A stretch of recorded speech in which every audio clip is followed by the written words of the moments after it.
Hey Guildies, Fletch here. Today I'm going to talk to you about the try paradigm. The try paradigm just says any method that starts with the word try will never throw an exception. What you're going to do is you're going to pass in some number of parameters and you're going to return whether or not it was successful.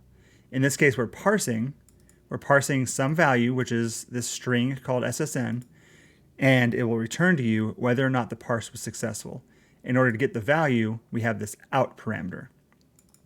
To see how this is implemented, you can see it's just a try catch, since the whole goal of this is to never throw an exception. So inside the try, we're going to do whatever the processing needs to be to do the parsing, and then if that happens successfully, we'll return true. If an exception ends up getting thrown from this, we'll return false. Simple as that.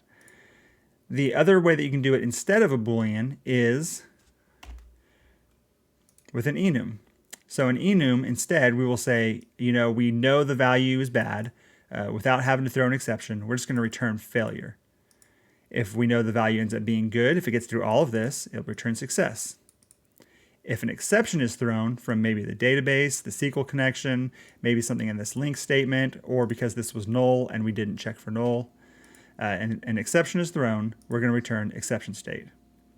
The way that you use this is that you're able to call, without wrapping it into try catch yourself, you're able to call these and then say, well, if it was not successful, do this. But if it was successful, let's continue on. We'll do another try parse, and then if it's not successful, let's do this. These are called guard clauses. Check out our other videos on guard clauses.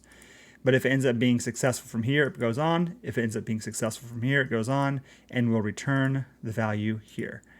If you like this video and you want to learn more about guard clauses or contracts, check out our other videos, like and subscribe, and we'll see you guys next time.